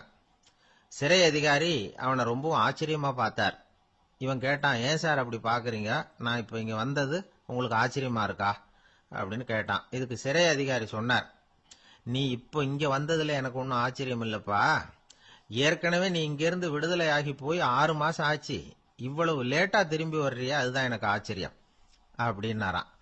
இது ஒரு வகையான ஆச்சரியம். ஆனா வாழ்க்கையில வியப்புங்கிறது ஒரு தேவைப்படுகிற மெய்ப்பாடு. ஆச்சரியப்படுவோம், ஆச்சரியப்பட வைப்போம். அப்படி இந்த உண்மையை புரிந்து கொண்டோம்னா நம்ம வாழ்க்கையில வெற்றி நிச்சயம். சாலை ஓரமா அழுதுகிட்டு உட்காந்துருந்தான். பிச்சை எடுத்து சாப்பிடுற ஒருத்தன் அந்த பக்கமா வந்தான். இவனை பார்த்தான். ஏன் அழுதுகிட்டு உட்காந்துருக்கிற, என்னாச்சு உனக்கு அப்படின்னு கேட்டான். அதுக்கு இவன் சொன்னா, என்கிட்ட ஒண்ணுமே இல்லை, நான் இந்த உலகத்துல இருந்து என்ன பிரயோஜனம், அதனால்தான் அழுதுகிட்டு இருக்கிறேன் அப்படின்னா. உன்கிட்ட மறைஞ்சிருக்கிற புதையல் என் கண்ணுக்கு நல்லா தெரியுது, அது உனக்கு புரியல, அதனாலதான் அழுதுகிட்டு இருக்கிற அப்படின்னா. என்னது புதையல் இருக்குதா, உன் கண்ணுக்கு தெரியுதா அப்படின்னு கேட்டான். ஆமா எனக்கு தெரியுது, அந்த புதையலை நீ விற்கிறதுக்கு தயாரா இருக்கிறியா அப்படின்னு கேட்டான் இவன். இதை கேட்டதும் அந்த இளைஞனுக்கு ரொம்ப ஆச்சரியமா போச்சு. என்னது இப்படி கேட்கறானே அப்படின்னு. என்கிட்ட ஒரு காசு கூட இல்லையே, அப்படி இருக்கிறப்போ புதையல் எங்க இருந்து வந்தது அப்படின்னா. இந்த நேரத்தில் அந்த பிச்சைக்காரன் சிரிச்சான். இப்படிதான் இந்த உலகத்துல எல்லாரும் சொல்லிட்டு இருக்கிறாங்க, என்கிட்ட ஒண்ணுமே இல்லை ஒண்ணுமே இல்லைன்னு சொல்லி. ஆனா அவங்க கிட்ட தான் புதையல் இருக்கு, நீ வேணும்னா என் கூட வா, நம்ம நாட்டு அரசர்கிட்ட போவோம், உன்கிட்ட இருக்கிற புதையலை அவர் நல்ல விலைக்கு எடுத்துக்குவார் அப்படின்னா. அது எப்படி உனக்கு தெரியும்னா, இதுக்கு முன்னாடியும் இது மாதிரி பல பேரை நான் ராஜா கிட்ட அழைச்சிட்டு போயிருக்கிறேன், அதனாலதான் உன்னை பார்த்தேன், உன்னையும் கூப்பிடுறேன், நீ சரின்னு சொன்னா உன்னை அழைச்சிட்டு போறேன், உங்ககிட்ட இருக்கிற புதையலை அவர் நல்ல விலை கொடுத்து எடுத்துக்குவார் அப்படின்னு சொன்னான். இவன் இப்படி சொல்றது அந்த இளைஞனுக்கு ஒண்ணுமே புரியல. இது என்னது இந்த ஆள் இப்படி சொல்லிட்டு இருக்கிறான், நம்மகிட்ட என்ன இருக்குது, அதுவும் இல்லாம இவனே பிச்சை எடுத்து சாப்பிட்டுக்கிட்டு இருக்கிறான், இவன் போய் நம்மள ராஜா கிட்ட அழைச்சிட்டு போறதா போறேங்கிறானே என்ன அப்படின்னு சொல்லி அவன் யோசனை பண்ணான். என்ன யோசிக்கிற, உனக்கு பணம் வேணும்னா என்னோட வா அப்படின்னா. இளைஞன் ஒரு முடிவுக்கு வந்தான். சரி, இங்கேயே உட்காந்துக்கிட்டு இருக்கிறத விட அங்கேயாவது போய் பார்ப்போமே, இங்கே அழுதுட்டு உட்காந்துருக்கிறதுல என்ன பிரயோஜனம், ஏதோ கூப்பிடுறான், போய் பார்த்துட்டு வருவோமே அப்படின்னு சொல்லி அவன் கூட புறப்பட்டான். பிச்சைக்காரன் முன்னாடி போயிட்டே இருக்கிறான். இந்த இளைஞன் பின்னாடி நடந்து போயிட்டு இருக்கான். 2 பேரும் அரண்மனையை நோக்கி போறாங்க. பாதி வழி போயிருப்பாங்க. வழியில அந்த பிச்சைக்காரன் சொன்னான், இத பாரு, முன்னாடியே சில விஷயங்களை நாம பேசிக்க வேண்டியிருக்கு. சரியா தெளிவா முடிவு எடுத்துக்கிட்டு அதுக்கப்புறம் ராஜா கிட்ட போகணும். ஏன்னா அங்க போய் அது முடியாது இது முடியாதுன்னு நாம நமக்குள்ள சண்டை போட்டுக்கிட்டு இருக்க முடியாது. ராஜாவுக்கு விலையை பத்தி கவலையே இல்லை. எவ்வளவு சொன்னாலும் நமக்கு பணம் கிடைச்சிரும். ஆனா அதுக்கப்புறம் நான் இதை விற்கிறதுக்கு தயாரா இல்லைன்னு சொல்லிடக்கூடாது. அதனால புதையலை விற்கிறதா இல்லையாங்கிறத இங்கேயே தெளிவா முடிவு செஞ்சுக்கணும். இல்லைன்னா ராஜா கிட்ட போய் அங்க போய் குழப்பிட்டு இருக்க முடியாது அப்படின்னு சொன்னான். இளைஞனுக்கு ஒண்ணுமே புரியல. என்ன சொல்ற நீ, என்கிட்டயா புதையலா, எங்க இருக்குது அப்படின்னு சொல்லி குழம்பி போனான். இப்போ அந்த பிச்சைக்காரன் சொன்னான், இத பாரு, இப்போ உதாரணத்துக்கு உன்னுடைய கண்களை எடுத்துக்கோ. அதுக்கு நீ என்ன விலை கேட்டுற போற? நான் அதுக்கு ராஜா கிட்ட இருந்து ஒரு 50,000 ரூபா வாங்கி தர முடியும். உன்னுடைய இருதயத்தை கொடுக்குறியா, 20 லட்சம் ரூபா வாங்கி தரேன். மூளையை கொடுக்குறியா, 30 லட்சம் வாங்கி தரேன். என்ன சொல்ற அப்படின்னு சொல்லி இந்த பிச்சைக்காரன் பேசிக்கிட்டே போறான். இளைஞனுக்கு கோபம் வந்துட்டுது. என்ன உளர்ற, உனக்கு என்ன பைத்தியமா? கண்ணையும் மூளையையும் இருதயத்தையுமா விற்பாங்க? என்ன விலை கொடுத்தாலும் அதையெல்லாம் நான் விற்கிறதுக்கு தயாரா இல்லை, நான் விற்க மாட்டேன். அதை கொடுத்துட்டு நான் என்ன பண்றது? இப்படி நான் மட்டும் இல்லை, யாருமே இதை விற்கிறதுக்கு தயாரா இருக்க மாட்டாங்க அப்படின்னு சொன்னான் அந்த இளைஞன். இவன் இப்படி சொன்னதும் அந்த பிச்சைக்காரன் வாய் விட்டு சிரிக்க ஆரம்பிச்சுட்டான். இப்போ பைத்தியமானது நானா நீயா?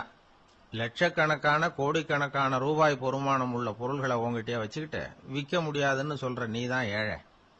என்கிட்ட ஒண்ணுமே இல்லைன்னு மரத்தடியில் உட்காந்து அழுதுட்டு இருக்கிறிய அப்படின்னு சொன்னான். இன்னைக்கு பாத்தீங்கன்னா பல பேர் தன்கிட்ட புதைஞ்சிருக்கிற ஆற்றலை புரிஞ்சுக்க முடியாம அவதிப்பட்டு இருக்கிறாங்க. நம்ம கிட்ட என்ன இருக்குங்கிறது அவங்களுக்கு தெரியறது இல்ல. அதனாலதான் என்கிட்ட ஒண்ணுமே இல்லைன்னு சொல்லி அழுதுகிட்டு இருக்கிறாங்க. இத விளங்க வைக்கிறதுக்கு பெரியவங்க சொல்ற கதை இது. நம்ம கிட்ட இருக்கிற புதையலை நாம தான் தோண்டி எடுக்கணும். உண்மையான புதையல்ங்கிறது உள்ளே இருக்கு. ஆனா அதை வெளியில தேடுற ஆசாமிகள் தான் அதிகம். சராசரி மனித இயல்பு அப்படி. நம்ம கிட்ட விலை மதிக்க முடியாத பகுத்தறிவு இருக்கு. அதை வச்சுக்கிட்டு வாழ்க்கையில முன்னேறதுக்கு முயற்சி பண்ணணும். என்கிட்ட ஒண்ணுமே இல்லைன்னு நினைச்சு ஓரமா உட்காந்துடக்கூடாது. முயற்சி செஞ்சா முடியாத காரியம் எதுவுமே இல்லை. ஒரு ரயில்வே ஸ்டேஷன் பக்கம் வெளியில ஒரு டாக்ஸி நின்றுட்டு இருந்தது. அந்த பக்கமா வந்த ஒருத்தர் டாக்ஸி டிரைவரை பார்த்து சொன்னார், ஐயா, உங்க வண்டியில பின் சீட்ல ஒரு மணி பர்ஸ் கிடக்கு, யாரோ மறந்து விட்டுட்டு போயிருக்கிறாங்க அப்படின்னாரு. இல்ல அது காலி பர்ஸ் தான், நான் தான் அதை அங்க போட்டு வச்சிருக்கிறேன் டிரைவர். ஏன்னு கேட்டார் அவரு. இதுக்கு டிரைவர் சொன்னாரு, அதை பாக்குற யாராவது அதை எடுத்துக்கலாம்ங்கிற ஆசையிலேயாவது சவாரிக்கு வருவாங்க, அதுக்காக தான் போட்டு வச்சிருக்கிறேன் அப்படின்னார். கத்தியை தீட்டாதே புத்தியை தீட்டு அப்படின்னு ஒரு பெரியவர் புத்தி சொன்னார். அதை கேட்ட ஒரு இளைஞன், அது எப்படி பெரியவரை புத்தியை தீட்டுறது? கத்தியை தீட்டுன்னு சொன்னா ஒரு கருங்கல்ல கத்தியை தேய்க்கலாம். புத்தியை தீட்டுன்னு சொன்னா எப்படி தலையை கொண்டுட்டு போய் தரையில தேய்ச்சிட்டு இருக்க முடியுமா அப்படின்னா. அந்த பெரியவர் உடனே புரிஞ்சுக்கிட்டார், இந்த இளைஞனுக்கு புத்தி கூர்மை கம்மி அப்படிங்கறத புரிஞ்சுக்கிட்டார். அது சரி, அறிவுக்கும் புத்திசாலித்தனத்துக்கும் என்ன வித்தியாசம்? இது ஒரு முக்கியமான கேள்வி. அறிவுன்னா என்ன, புத்திசாலித்தனம்னா என்ன? இதே கேள்விய சாக்ரட்டிஸ் கிட்ட அவருடைய சீடன் ஒருத்தன் கேட்டானா. ஐயா, அறிவுக்கும் புத்திசாலித்தனத்துக்கும் என்னங்க வித்தியாசம் அப்படின்னு கேட்டிருக்கான். சாக்ரட்டிஸ் நிமிர்ந்து பார்த்திருக்கிறார் அந்த சீடனை. அதுக்கப்புறம் சொன்னாராம், நான் சொல்றேன் உன்னுடைய கேள்விக்கு பதில், ஆனா அதுக்கு முன்னாடி நீ ஒரு காரியம் பண்ணணும்னாராம். என்னங்க செய்யணும் சொல்லுங்கன்னு இருக்கான். அதோ பாரு, ஒரு பெரியவர் உட்கார்ந்துருக்கிறாரு, அவர்கிட்ட போ, இங்க இருந்து பக்கத்துல இருக்கிற அந்த கிராமத்துக்கு போய் சேர எவ்வளவு நேரம் ஆகும் அப்படின்னு கேட்டுட்டு வா அப்படி சொன்னார் சாக்ரட்டிஸ். சரின்னு சொல்லிவிட்டு இவன் போனான். அந்த பெரியவர் முன்னாடி போய் நின்னான். ஏங்க பெரியவரை, இங்க இருந்து அதோ தெரியுத அந்த கிராமத்துக்கு போய் சேர்றதுக்கு எவ்வளவு நேரம் ஆகும் அப்படின்னு கேட்டான். பெரியவர் நிமிர்ந்து பார்த்தார், ஆனா பதில் எதுவும் சொல்லல. இவன் மறுபடியும் ஒரு தடவை அதே கேள்வி அவர்கிட்ட கேட்டான். என்னங்க, நான் கேட்கறது உங்க காதல விழுதா? அந்த கிராமத்துக்கு போய் சேர்றதுக்கு எவ்வளவு நேரம் ஆகும் அப்படின்னு சொல்லி மறுபடியும் கேட்டான். அப்பவும் அவர் பதில் சொல்லல. உடனே அவன் மனசுக்குள்ள முடிவு பண்ணிக்கிட்டான், சரி பெரியவர் ஒரு மாதிரியா தெரியறார், புத்தி சுவாதீனம் சரியில்லாத ஒரு மாதிரி தெரியுது அப்படின்னு நினைச்சுக்கிட்டே வந்த வழியிலேயே திரும்பி வந்துட்டான். கொஞ்ச தூரம் நடந்திருப்பான். இப்ப அந்த பெரியவர் மறுபடியும் கூப்பிட்டார், இளைஞனே இப்படி வாழ்னார். இவனுக்கு ஒன்னும் புரியல. மறுபடியும் திரும்பி நடந்தான். அவர் முன்னாடி போய் நின்னான். பெரியவர் சொன்னார், தம்பி, இங்க இருந்து அந்த கிராமத்துக்கு போய் சேர்றதுக்கு 5 நிமிஷம் ஆகும் அப்படின்னார். இப்போ அந்த இளைஞன் அந்த முதியவரை ஒரு மாதிரியா பார்க்க ஆரம்பிச்சான். அதுக்கப்புறம் கொஞ்சம் யோசிச்சான். பிறகு அவர்கிட்டே கேட்டுட்டான், ஏங்க பெரியவரை, இதே பதில அப்பவே என்கிட்ட சொல்லியிருக்கலாமே, என்ன திரும்பி போன்னு சொல்லிவிட்டு பாதி தூரம் போனதுக்கு அப்புறம் மறுபடியும் கூப்பிட்டு அதுக்கப்புறம் இப்படி சொல்றீங்களே, இது நியாயமா அப்படின்னா. பெரியவர் சிரிச்சார். அதுக்கப்புறம் சொன்னார், ஏன்பா, நீ எவ்வளவு வேகமா நடக்கிறேங்கிறத பார்க்காம நீ கிராமத்துக்கு போய் சேர வேண்டிய நேரத்தை எப்படி என்னால சொல்ல முடியும்? அதனாலதான் உன்னை கொஞ்சம் தூரம் நடக்க விட்டு உன்னுடைய நடையின் வேகம், அந்த கிராமம் இருக்கிற தூரம் ரெண்டையும் கணக்கு போட்டு அதுக்கப்புறம் நேரத்தை சொன்னேன்னார். சீடன் தலை குனிந்தான். அப்படியே திரும்பி சாக்ரட்டிஸ் முன்னாடி நின்னான். சாக்ரட்டிஸ் இப்ப சொல்றார், தம்பி, அதுக்கு பேர் தான் புத்திசாலித்தனம். இந்த அறிவு கூர்மை எல்லா இளைஞர்களுக்கும் வரணும் அப்படிங்கறதுக்காகத்தான் கத்தியை தீட்டாத புத்தியை தீட்டு அப்படின்னு பெரியவங்க எல்லாம் சொல்லிட்டு இருக்கிறாங்க. புத்தியை தீட்டுறவங்க எல்லாம் வாழ்க்கையில அறிவாளியாராங்க, தீட்டாதவங்க கோமாளியாராங்க. இதுதான் இன்னைக்கு நடக்கிறது. அதனால அறிவு கூர்மைங்கிறது வேற. இந்த காலத்து ஆசாமி ஒருத்தர் இன்னொருத்தரை பார்த்து கேட்டார், ஏங்க, ஒரு விமானம் இங்கே இருந்து புறப்பட்டு 2 மணி நேரத்துல மதுரைக்கு போய் சேருது. நல்லா கவனிங்க, ஒரு விமானம் இங்க இருந்து புறப்பட்டு 2 மணி நேரத்துல மதுரைக்கு போய் சேருது அப்படின்னா என்னோட வயசு என்னன்னு கேட்டார். இவர் கேட்கறதுல ஏதாவது அர்த்தம் இருக்கா? அதாவது இங்க இருந்து புறப்பட்டு 2 மணி நேரம் ஆகுது மதுரைக்கு போறதுக்கு, அப்படின்னா என் வயசு என்னன்னு கேட்கிறார. இத கேட்ட உடனே அவர் பதில் சொன்னார், அப்படின்னா உங்களோட வயசு 20 அப்படின்னார். எப்படிங்க அவ்வளவு கரெக்டா சொன்னீங்க அப்படின்னு கேட்டார். வேற ஒண்ணும் இல்ல, எங்க பக்கத்து வீட்டுல ஒரு முழு பைத்தியம் இருக்கு, அதோட வயசு 40, அப்படின்னா உன் வயசு 20 தான் இருக்கணும் அப்படின்னார். அரை பைத்தியம்னு முடிவு பண்ணிக்கிட்டார். அதனால வாழ்க்கையில அறிவு கூர்மைங்கிறது ரொம்ப அவசியம். அந்த புத்திசாலித்தனம் இருக்கிறவங்க வாழ்க்கையில வெற்றி பெறுவது நிச்சயம். வயிறு பசிக்குதேங்கிறது சிலரோட கவலை, வயிறு பசிக்க மாட்டேங்குதே அப்படிங்கிறது சில பேரோட கவலை. 2 விதமான கவலைக்கும் வயிறு தான் காரணமா இருக்குது. வயிறு பசிச்சதுன்னா அது இயற்கை, வயிறு பசிக்கலைன்னா அது வியாதி. ஆனா பசியையும் நாம பசிப்பிணி அப்படின்னு தான் சொல்லுவோம். என்ன காரணம்? வியாதியை போக்க வேண்டியது எவ்வளவு முக்கியமோ அதை விட முக்கியம் பசியை போக்க வேண்டியது. ஒரு சமுதாயத்துல பசிப்பிணியே இருக்கக்கூடாது, அதுதான் நல்ல சமுதாயம். பசியை போகணும்னா சாப்பாடு போடணும், பசியின்மையை போகணும்னா வைத்தியம் தான் பண்ணணும். இது சம்பந்தமா எவ்வளவோ ஆராய்ச்சிகள் நடக்குது, நிறைய மருந்து கண்டுபிடிச்சிருக்கிறாங்க. நம்ம உடம்புல பசியை தூண்டக்கூடிய பகுதி எது, இதை முதல்ல தெரிஞ்சுக்கணும் இல்லையா? நாம சாப்பிடுற ஆகாரம் செரிக்கிறதுக்கு எது காரணம் தெரியுமா? நம்ம மூளையோட பின்பகுதி தான் அதுக்கு காரணமா இருக்குதாம். மூளையின் பின்பகுதியில நரம்பு செல்களால் ஆன 2 வகையான ஆரக்சின்கள் தான் பசியை உண்டாகுது அப்படின்னு கண்டுபிடிச்சிருக்கிறாங்க. 2 ஆய்வாளர்கள் இதை கண்டுபிடிச்சிருக்காங்க. அவங்க 2 பேரும் டெக்சாஸ் பல்கலைக்கழகத்துல ஹார்வர்டு ஹக்ஸ் மருத்துவ கல்வி நிலையத்துல பணிபுரியறவங்களாம். உண்பது தேவைங்கிறது உணரப்படும் போது மூளையின் அந்த குறிப்பிட்ட பகுதி ஆரக்சின் அப்படிங்கிற ஹார்மோன்களை சுரக்கும். அது பசி உணர்வை தூண்டும் அப்படிங்கிறது தான் இந்த ஆய்வாளர்களின் கண்டுபிடிப்பு. இந்த ஆரக்சின் வேற சில உயிரினங்கள்லயும் உண்டு. இப்ப எலிகள்ல கூட இது இருக்குது. அதனால எலிகளை வச்சு இது சம்பந்தமா ஆராய்ச்சி பண்ணாங்க. எலிகள் உடம்புல ஆரக்சினை செலுத்தி பார்த்தாங்க. உடனே என்னாச்சு தெரியுமா? அந்த எலியெல்லாம் பசியால துடிக்க ஆரம்பிச்சுட்டுது. எதையாவது தின்னு பசியை தீர்த்தா போதுங்கிற அளவுக்கு அந்த எலிகள்லாம் அல்லாட ஆரம்பிச்சுட்டுது. இயல்பா சாதாரணமா அந்த எலிகள் எவ்வளவு சாப்பிடுமோ அது மாதிரி 8 முதல் 10 மடங்கு அதிகமான ஆகாரத்தை 1 மணி நேரத்துக்குள்ள சாப்பிட்டு தீர்த்துட்டுதான். சில எலிகளின் மூளையில இந்த ஆரக்சின் அளவை கட்டுப்படுத்தி பார்த்திருக்கிறாங்க. உடனே என்னாச்சு தெரியுமா? அதெல்லாம் சாப்பாட்டை கண்டா முகத்தை திருப்பிட்டு போக ஆரம்பிச்சுட்டுதான். அந்த எலிகளுக்கு பசி எடுக்கலையா. இந்த ஆராய்ச்சியின் அடிப்படையில பசி எடுக்காமல் இருக்கிற மனிதர்களுக்கும் பசியை தூண்ட முடியும் அப்படின்னு சொல்லி ஆராய்ச்சியாளர்கள் தெரிவிச்சிருக்கிறாங்க. ஆக ஆரக்சின் தான் பசிக்கு காரணம்ங்கிறது தெரிஞ்சு போச்சு. சரி, இந்த ஆரக்சின் அப்படின்னா என்ன? அது ஒரு கிரேக்க சொல். அதுக்கு பசின்னு அர்த்தம். நம்ம ஆளுங்களுக்கெல்லாம் பசியை தூண்டுறதுக்கு மருந்து தேவையில்லை, பசியை குறைக்கிறதுக்கு தான் மருந்து தேவை. ஒரு அம்மா டாக்டரை தேடி வந்தாங்களாம். டாக்டர், எங்க வீட்டுக்காரருக்கு திடீர்னு அகோர பசி. நிறைய சமைச்சு போடுறேன், அவ்வளவையும் சாப்பிட்டுட்டு கீழே கிடக்கிற குப்பை கூலங்களையும் எடுத்து சாப்பிட ஆரம்பிச்சுடுறார். என்னன்னு கவனிச்சு பாருங்க அப்படின்னாங்களாம். எவ்வளவு நாளா அப்படி இருக்குதுன்னு கேட்டிருக்காரு டாக்டர். ஒரு வாரமா அப்படி இருக்குதுன்னாங்களாம். இவ்வளவு நாளா ஏன் சும்மா இருந்தீங்க, ஆரம்பத்திலேயே இங்க அழைச்சிட்டு வர வேண்டியது தானே அப்படின்னாராம் டாக்டர். அது ஒண்ணும் இல்ல டாக்டர், வீடு பூரா சுத்தமாகட்டுமேன்னு பாத்துக்கிட்டு இருந்தேன் அப்படின்னாங்களாம் அந்த அம்மா. ஒரு பெரிய அரசன் இந்த உலகம் பூராவையும் ஆண்டுகிட்டு இருந்தான். ரொம்ப காலம் அப்படி அரசாட்சி பண்ணிக்கிட்டு இருந்தான். திடீர்னு அவனுக்கும் சில எதிரிகள் முளைச்சாங்க. அவங்க எல்லாம் ஒண்ணு சேர்ந்து இவனை தோற்கடிச்சுட்டாங்க. தோத்து போனதும் இவனுக்கு பயம் வந்துட்டுது, எங்க எதிரிகள் நம்ம கொன்னுடுவாங்களோ அப்படின்னு.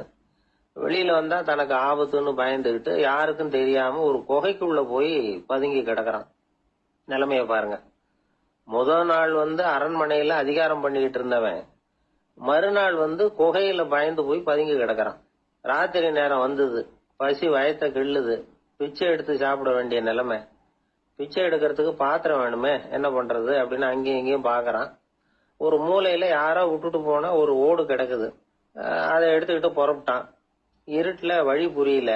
ஏதோ ஒரு யூகத்துல காலை மெதுவா எடுத்து வச்சு நடந்து போயிட்டு இருக்கிறான். வழியில ஒரு கருப்பு நாய் படுத்து கிடந்தது. இருட்டுல அவன் இது கண்ணுக்கு சரியா தெரியல, அவனுக்கு தவறி போய் காலை வச்சுட்டான். அது மேல நாய் சும்மா இருக்குமா, அவள்னு உழுந்து கடிச்சு விட்டுது. காலை பாக்குறான், காலத்தையும் நினைச்சு பாக்குறான். அரண்மனையில வீரக்கழல் அணிந்த காலை உடைய மன்னா அப்படின்னு புகழ்வாங்களே புலவர்கள்லாம். ஆனா அது இன்னைக்கு நாய் கடிச்ச காலம் ஆயிட்டுதே அப்படின்னு நினைக்கிறான். அது மட்டும் இல்ல, முன்னாடி எல்லாம் பொற்கிண்ணங்கள்ல தான் அவன் சாப்பிடுவான். ஆனா இப்போ உடைஞ்சு போன ஓட்டு, அது ஓட்டை கையில வச்சுக்கிட்டு நிக்கிறான். அதுல ஏதாவது யாராவது சாப்பாடு போடுவாங்களான்னு. முன்னாடி எல்லாம் நிறைய பேர் அரண்மனைக்கு வருவாங்க. அரசருக்கு காணிக்கைன்னு சொல்லி இவன் காலடியில கொண்டாந்து கூட்டுவாங்க. அப்போலாம் இவன் அந்த ஜனங்களுடைய முகத்தை திரும்பி கூட பாக்குறது இல்ல, ரொம்ப கர்வமா உட்காந்துருப்பான். அதே ஆளு இன்னைக்கு எல்லார் கண்ணிலையும் படுறது மாதிரி பிச்சை எடுத்துக்கிட்டு இருக்கிறான். அப்போலாம் காணிக்கைகளை தன்னுடைய கையால வாங்குறது தனக்கு கௌரவ குறைச்சல்னு நினைச்சு தன்னுடைய வேலைக்காரங்களை விட்டுதான் அதை வாங்க சொல்லுவான். இப்ப பாத்தீங்கன்னா அவனே தன் கையாலேயே பிச்சை வாங்குறான். நினைச்சு பாருங்க. அந்த மனுஷன் நாள் அரசன், மறுநாள் பிச்சைக்காரன். எவ்வளவு வித்தியாசம். செல்வம் தான் இப்படி ஒரு வித்தியாசம் ஏற்படுறதுக்கு காரணம். அப்படிப்பட்ட செல்வம் வாழ்க்கையை நடத்துறதுக்கு நமக்கு தேவைதான். ஆனா அதையே நாம அடைய வேண்டிய பயனா நினைக்கிறோம் பாருங்க, அதுதான் வேடிக்கை. இத நம்மாழ்வார் அழகா ஒரு பாசுரத்துல சொல்றார். ஒரு நாயகமாய் ஓட உலகுடன் ஆண்டவர், கருணாய் கவர்ந்த காலர், சிதைகிய பானையர், பெருநாடு காண இம்மையிலே பிச்சைதாம் கொள்வர், திருநாரணன் தாழ் காலம் பெற சிந்தித்து உய்மினோ அப்படிங்கிறார் நம்மாழ்வார். ஒரு பெரிய பணக்காரர் ஒரு துறவிகிட்ட போய், சாமி என்கிட்ட நிறைய பணம் இருக்கு, இருந்தாலும் நிம்மதி இல்ல, என்னால நிம்மதியா இருக்க முடியல, என்ன காரணம்னு கேட்டாராம். உடனே அந்த துறவி இதுக்கு நேரடியா பதில் சொல்லாம பக்கத்துல நின்றுகிட்டு இருந்த ஒரு குழந்தைய கூப்பிட்டார். அது ஓடியாந்தது. ஒரு ஆப்பிள் பழத்தை எடுத்து அது கையில கொடுத்தார். அதை வாங்கிக்கிட்டு குழந்தை சிரிச்சுது. இன்னொரு பழத்தை எடுத்து கொடுத்தார். அதை இன்னொரு கையில வாங்கிட்டு சிரிச்சுது. மூணாவது ஆப்பிள் எடுத்து கொடுத்தார். 2 பழத்தையும் நெஞ்சில் அணைச்சிக்கிட்டு 3வது பழத்தையும் வாங்கறதுக்கு முயற்சி பண்ணிச்சு. ஆனா அது உடனே நழுவி கீழே விழுந்து உருண்டு ஓடிச்சு. ஏற்கனவே இருந்ததும் விழுந்துட்டுது. இப்ப அந்த குழந்தை அழ ஆரம்பிச்சுட்டுது. இப்ப அந்த துறவி பணக்காரர்கிட்ட சொன்னாராம், குழந்தைய கவனிச்சியா, 2 ஆப்பிள் போதும்னு அது நினைச்சிருந்தா இப்போ அது அழ வேண்டிய அவசியம் வந்திருக்குமா அப்படின்னாராம். எதுவுமே அளவுக்கு மிஞ்சினா துன்பம் தான். இந்த காலத்துல இதெல்லாம் யாரு காதுல வாங்குறாங்க? ஒருத்தனை நல்ல வழிக்கு கொண்டு வரணும்னு நினைச்சு அவனை கூப்பிட்டு உட்கார வச்சு இந்த கதையை சொல்லிட்டு இருந்தாங்க. சொல்லிவிட்டு அந்த குழந்தை செஞ்சது தப்பு தானே அப்படின்னு கேட்டிருக்கிறாங்க. ஆமா தப்புதான், நானா இருந்தா அப்படி செஞ்சிருக்க மாட்டேன் நானா, இவன் 2 பழமே போதும்னு சொல்லிருப்பியா அப்படின்னு கேட்டிருக்காங்க.